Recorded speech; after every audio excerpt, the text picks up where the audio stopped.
Alright, so here is the 2004 Chevy Cavalier. It's got a 2.2 in it, a little 5-speed manual. You'll notice that there is no driver side mirror, as well as there is no passenger side mirror.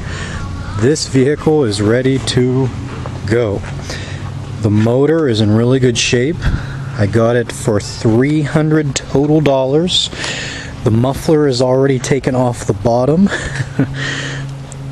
As the individual that I bought it off of put some sort of a cheap exhaust on it that he wanted to take off of it, and I was able to get it home, so no harm, no foul. You can see the dash, CD player he pulled out as well. She's ready to go already for the Derby, at least pretty close to it. So $300, the motor runs great, transmission's great.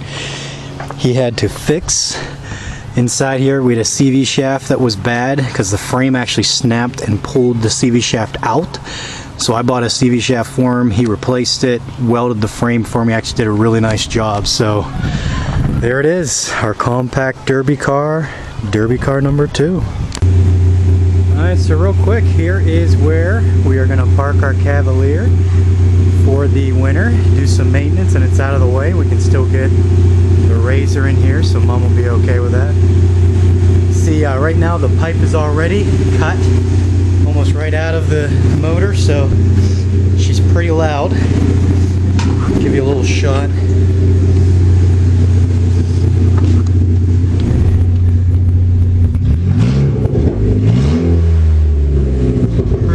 Ready to go for the Derby, so here she sits.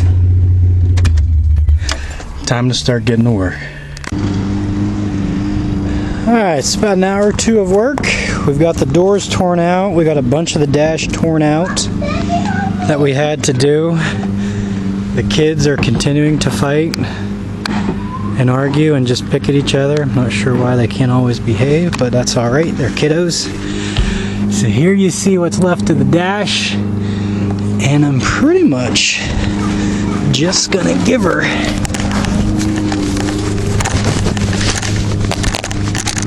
alright. Sorry, I had to get my glove on. So here we go, let's give her a good hard pull. I found that sometimes the best method of removal is to just pull on stuff. So just kind of pulling it loose. I got a couple things under here I got to unhook, but you can see we're making progress. Got the airbag out of there. She's sitting right there. Doors are all cleaned out. Hey hon, yeah, we're arguing with our sister. So we're making progress. Alright, so just to show some progress, we are coming along. Here's our dog Yoda, little Shih Tzu. Good little dog. You see here we've got the trunk pretty much tore out. Just got to sweep out some nonsense that's in there. Doors off. Got the seats out. Both front and back. Got to pull the back off yet. Rip the plastic out. See the door panel over there is out. The dash got all out. This metal kind of frame, or aluminum I guess, whatever you want to say.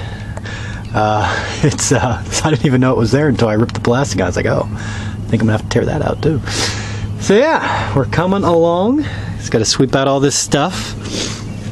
Making progress. The 04 Cavalier is getting pretty close to where we want her to be. Alright, and one more shot before we stop here. As you can see, we now have pretty much all the plastic, all the seats out. Couple things more to do around the dash there. Got to sweep out all this nonsense, glass and garbage, couple belts to unhook. But we are ready, pretty close to ready to go with the Cavalier, so good progress. Alright, in the last video here of the Cavalier for now, you can see we've swept out all the glass and pieces. See all the way through, everything is out plastic wise. We got our lights off the back. And again inside she's all Swept up, still a little bit of work to do there on the dash with some stuff, but swept out, and the interior is pretty much ready to go. Same thing, speakers there in the back haven't ripped out yet, but we're gonna take a break for a while, so cleaned up pretty good. Alright, so today is May 6th. The sun is out. We are able to start working again. See that? Yeah, that's right.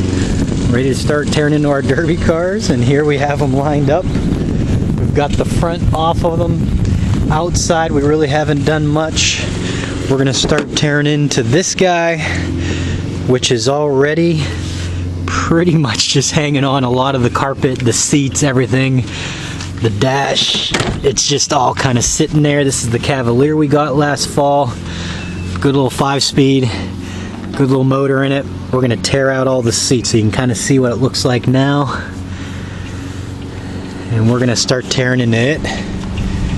This one we already have. Yeah, we already tore into that guy. Got pretty much everything ready to go on the inside. We're gonna take the windows out here pretty soon before we tear the rest of the wiring out, because that's power everything. This guy here is power nothing, so that works great. Easy to tear into.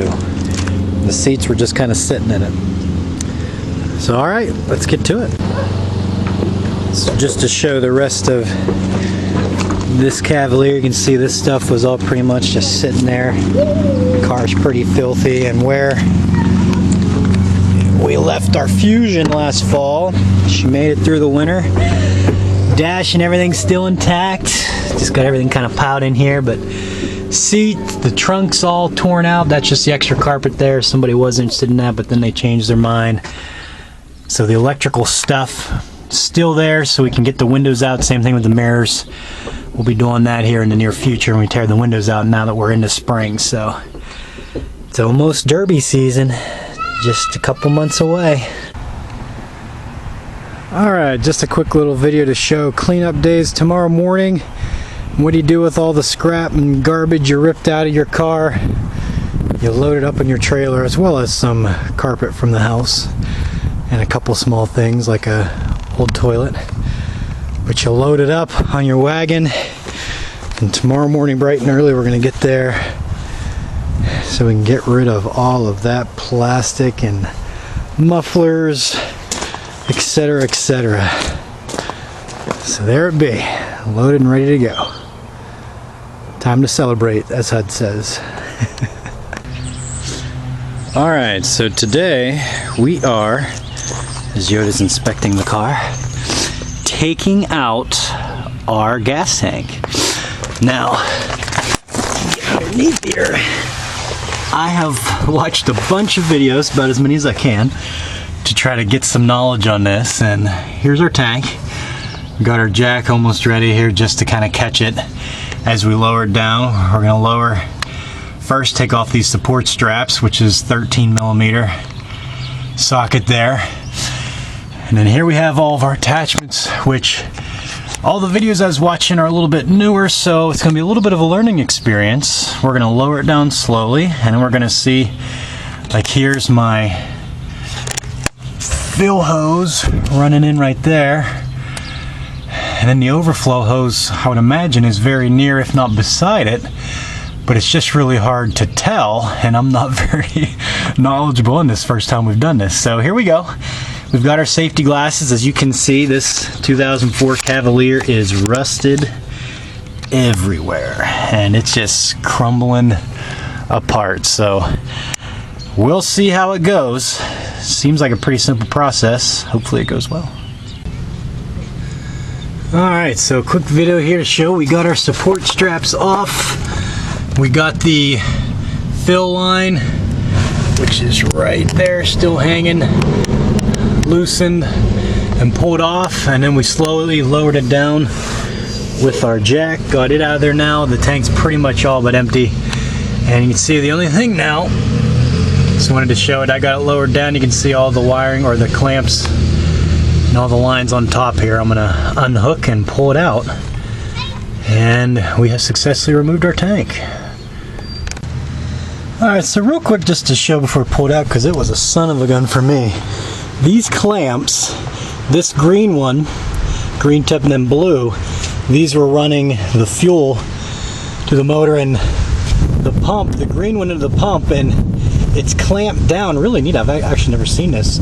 It's clamped down. This plastic piece is pushed down in around that line there, and then this is closed over it.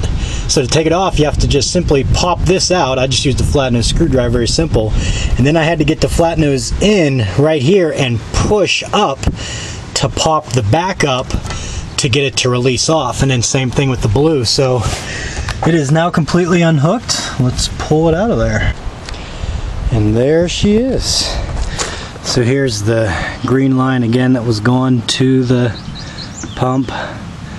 Blue one was hooked up too. I'm not sure if that's the return line. I would assume. I'm not sure. I'm not super knowledgeable on this. Here, this is plugged in. Those guys plugged in. So I'm going to see if I can remove that and then see if the gas tank I'm going to order will simply allow me to use that so that I don't have to try to rig something up, because that is probably beyond my skills. So there it is in its glory. And just a quick video to show I did use my makeshift plastic garbage catch can that is gas. There's a bunch of rust and stuff that fell off. That's why it's so filthy and cruddy looking. At least I hope not all that was in the fuel line, but with this old girl you don't know. So yeah, a little bit of excess in the fuel line. I think for the next vehicle we will, after we pull the fuse like the one video I saw online said, we'll run the line dry first, but it wasn't a big deal either way. Alright, so today we are going to try to remove our gas tank for our 2004 Cavalier. The 2007 Fusion we'll hopefully get to this weekend, but no promises. As we're getting to the end of May here and we're running out of time, is I want to get a gas tank ordered that I need for this car. So I need to know exactly what I've got with, can I reuse the fuel pump and all that stuff. We'll see, because it's quite the rusted mess under there. I'll show you here.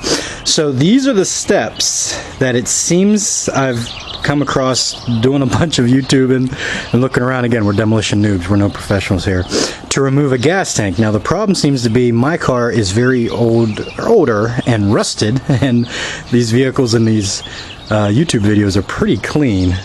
But the first step I have here for removing is remove the fuel pump relay from the fuse box and then start the engine and run it out until the fuel line is empty, so the car will shut off because there's no fuel being pumped to it.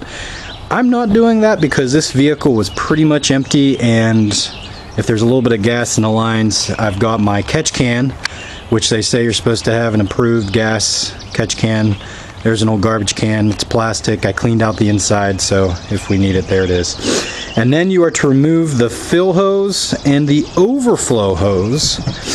And if you look under this, see, I've got my nice cardboard here. The fill hose is very easy to see. It is, get it to focus here, this guy right here. Now the overflow hose should be right beside it or very close to it, but the way this, as you can see, everything's just crammed under here. And there's the gas tank. I'm not sure exactly where it is. So my thought is, you're supposed to, just loosen, you can see there, the clamps, loosen those, pop it out. And then I have my, my suction device, which I think I have it. It's somewhere around here. Oh, it's over here, and you can see all the rust underneath there. But this, very simple, pick it up at Walmart. See your siphon pump, very simple. Put the long end after you remove the fill hose there, loosen the clamp, pull it out, put this down in there, plug the other end going into your gas can, pump it 2 or 3 times, and the gas is pumping out at least until the tank's almost empty. Well, that tank is pretty much empty, so again, I'm not really worried about that. So after you do that, you siphon the gas, then you gotta siphon the fuel, loosen the support straps, which I'm gonna try to do, but again, it's so rusted, I'm gonna hit it with some WD-40 and hopefully that loosens up a little bit. It's a 13 millimeter. And then you're supposed to sport the tank with the jack, which you can see there. Got the jack, just a small 2.5 ton jack sitting there ready to go. Seems like it's about to rain here. And then slowly lower it so I can disconnect the wires. So that is our game plan. That's as much research, as I could do. Got our tanks ready, and even though I don't think we're gonna need them to siphon any gas out. So we'll see, to be continued. All right, so today is July, what is today? July the 15th, 2019. We've been on camping trips and kind of enjoying summer. So we're back to finishing the Derby car a little over a week away. We're now to the door, and we're gonna take out the windows today. There's the door windows, these side windows. We've got a couple ideas of how we're gonna take those out. We'll see how they work. We might get down to the wire method, but for the door, see how I've wound it about halfway down, just using the old crank there. This one was power nothing, this Cavalier. And you see you just have these bolts. There's one here, and there's one just inside here, about here on the window, which kind of stinks because if it was right there, I could easily get to it. It's just a 10 millimeter. I'm gonna use our sock to take this off, and then I think I'm gonna pull the handle off anyway, so we're gonna see if we can get to it that way. So yeah, simple process to get the door windows out. And we've got the one out there, and you'll see how I've lowered the window almost all the way down. Turns out these car manufacturers knew what they were doing. If you lower it down, they've got an opening here, and there's our second one. Just need an extension to get in there with our socket. And then the window, we're just gonna pull up and slightly at an angle, and she'll pull right out of there. So easy process, get the doors out. And just to show, same exact process on the passenger side. And you see how after I've got both out, I've wound the window all the way down, and I found it's easiest, this kind of window rain rubber just pops right out. Set it down so that way whenever you pull it up and then slightly at an angle to come out, it doesn't catch on that. And then you can unbolt here and right here the rest of the plastic piece that's kind of holding in there. So there you have it, windows out. Alright, so the doors were very simple. The rest of the glass, the rear window, the front window, and these little side windows, a little bit trickier. So first I took the trusty flathead screwdriver and our little chisel here, and I just kind of went in the side to break this loose. You'll then see how the plastic piece, which is right here, it's now in pieces up there, I just kind of chiseled my way down to break it off so I can fully expose this part as well as this part of the window. Now, I've heard you can use an oscillator, so we are going to try using an oscillator to go down in there and shimmy this rubber off so we can just pop the window out. Now this isn't as much time as you need to put in. You can simply, a lot of people break the window, break it over in the car before you sweep it out, you know, try to keep all the pieces inside and then sweep it up. You know, some might fall in the grass or whatever, but if I did that, I think my wife might lose it, and I've already cleaned the inside. So we're going to try to do it the little more time consuming, tedious way, but keep the windows intact. So we shall see. Alright, so I can confirm the oscillator works brilliantly to cut the rubber out. You can see I just have a little piece there hanging on before I cut it off to show you. Just kind of carefully go around the rubber. I went on the inside of the car to get this bottom rack out here. I just carefully kind of went down and chiseled my way down with the oscillator. And there you have it. The window out, completely intact, no glass shards. Just what we wanted. Alright, so it is July the 16th in the morning here. Got some rain coming, want to try to get a couple things finished up before the rain gets here. Got all the windows out last night. Again, I took a long break working on the tank, trying to get the internal fuel pump set up. Had a little trouble with that. But then I came back. This other one came out again, like the one I showed before.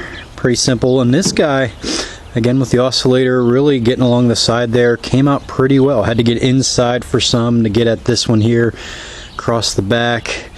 The one back here just got the lip of the blade under, or the blade under the lip rather, and came out pretty smooth. They're intact and sitting over on the other side of the garage. Now the main windshield, a little bit trickier. It's got this kind of protective ring here, or this part of the body.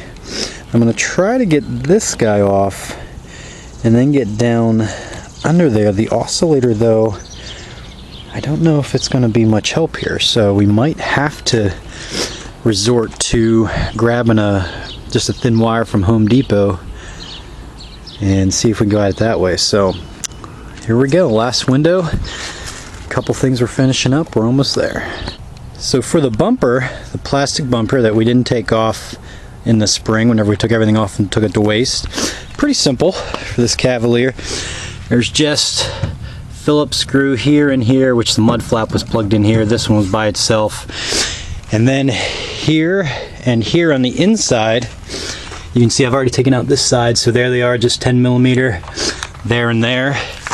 And after you take that off, this side I've already broken off, you pull it out, and there's one more Phillips screw right there, so just hold this out, pull that out, and then on the inside, see this guy here, right there, he is, or was I should say, right there, just 10 millimeter. I had to use deep socket though.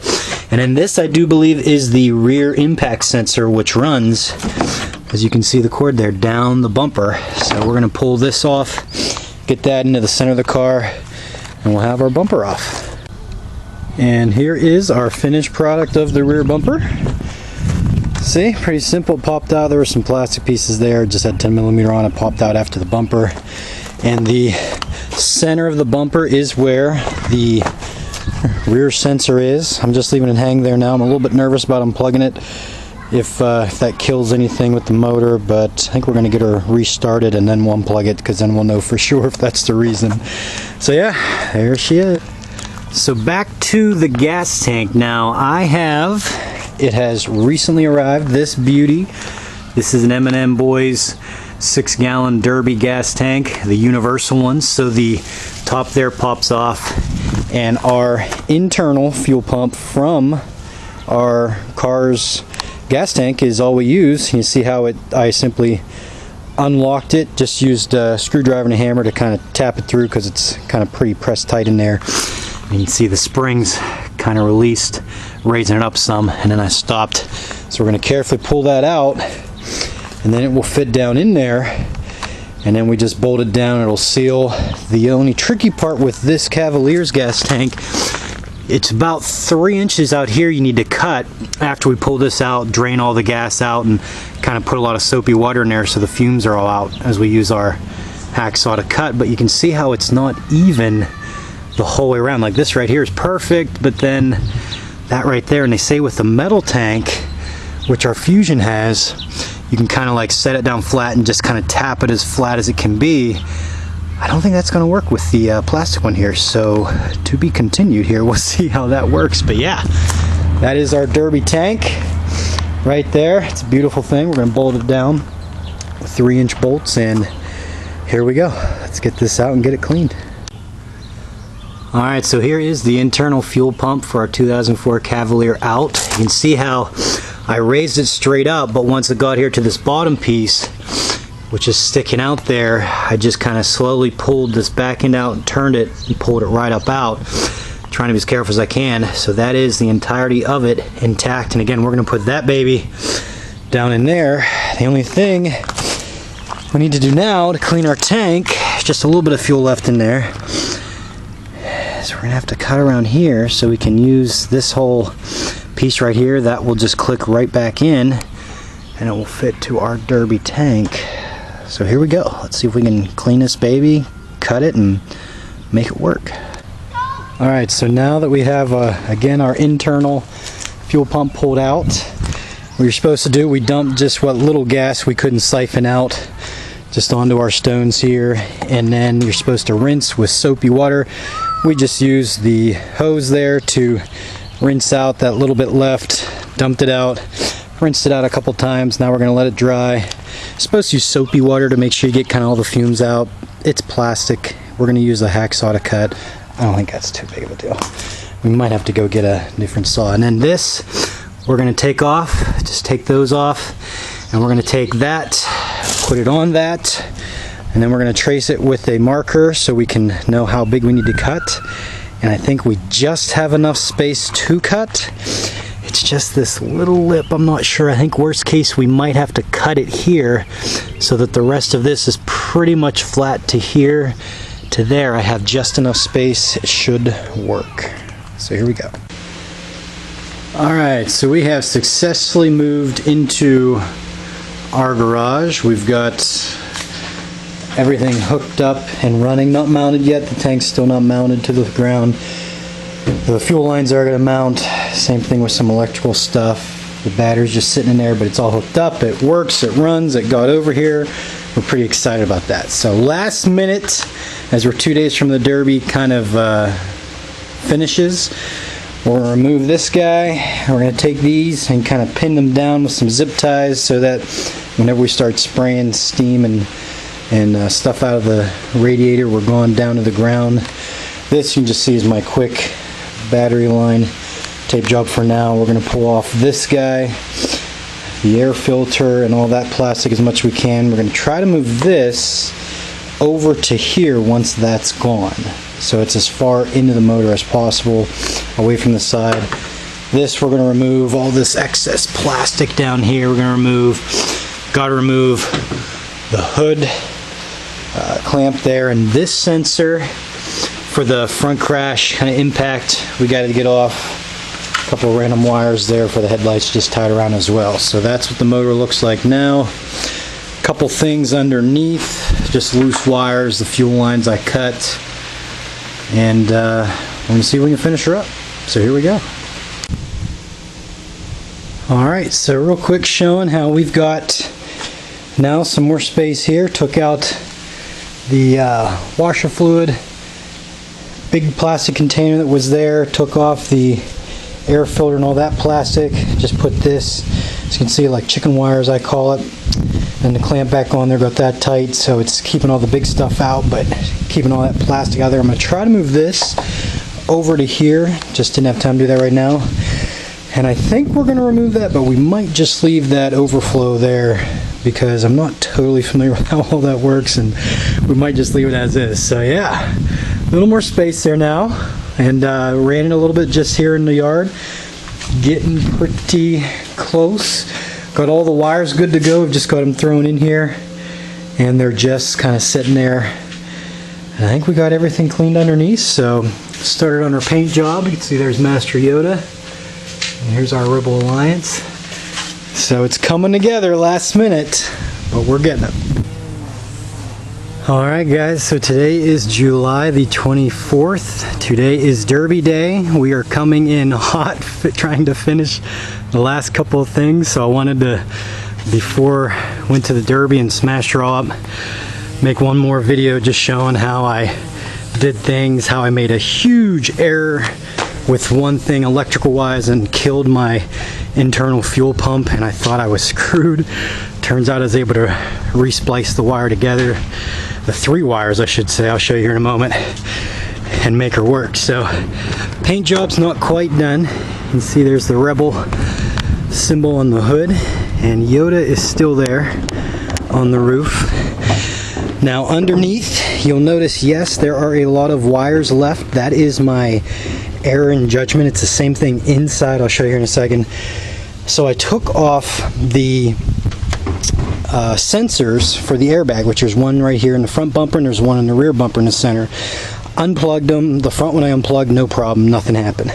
Rear one, same thing. I didn't unplug it, I cut the wire because it was wired straight into the device. The sensor, same thing, nothing happened.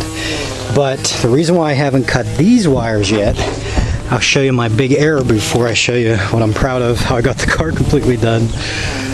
You'll see there are 3 wires, 1, 2, and 3, that have been respliced, taped together. That is because after I cut the wire for the sensor in the rear, I'm like, oh, okay, I'm good. Nothing happened to the fuel pump. That was my major concern. I'm like, sweet, I'm good. So I'm gonna cut the wires right here that are running back to this, ran back to the rear light and the speakers and all that nonsense. Well, here, This wire, which is running, this wire here, set of wires, which runs over and is plugged in, given the fuel pump power, it had one wire that was running back into here. So it came through this small one and it ran back into these other ones. And then these two thicker wires, I'm pretty sure, are the wires for the sensor, I think. So even though I already cut the wire for the sensor and nothing happened, when I cut these three babies with all these other ones, the fuel pump didn't turn on.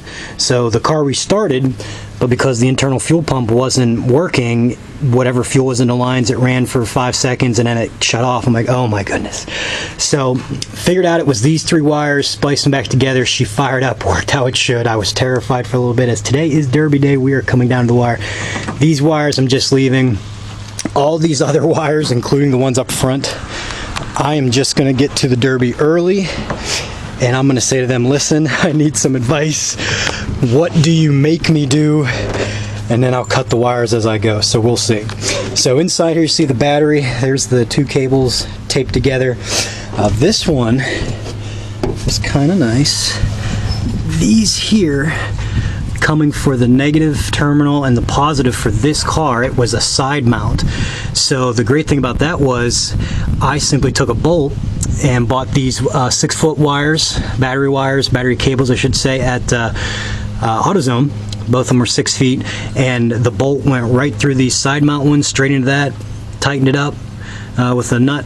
Same thing with that one, and I'm perfect up here. I'll tape them a little bit more here once I get to the Derby, but that was just for now. So that was a simple fix. The air filter, you'll see how I took out the entire package there, unscrewed all that. I'd like to move the fuses in, but again, right now, worst case scenario, I'm just coming down to the wire. It's my first Derby, and that and the overflow I'd like to remove, but just to make more space in the side, but I think they're gonna stay there for this one, and hopefully we get lucky and they hold out, so we'll see.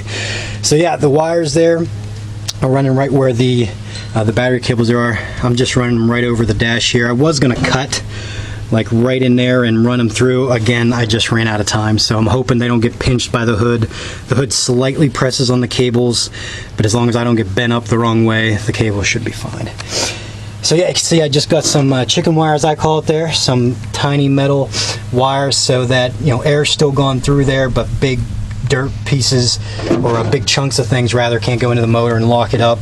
Dirt's gonna get in there more than normal, but that's not a big deal. And this right here is just off the air intake here. This was what went over the plastic right here and tightened down. I just used it to tighten down to this, and it's good to go. So yeah, that is the motor. Again, this is a stock class, but that is kind of the simplest way. All you have to do, again, those wires I've got to clean up, but I'm going to wait till I get to the Derby. You see how I took off, here's the latch system, right there was the latch, took that off, and all I did is I just put two here.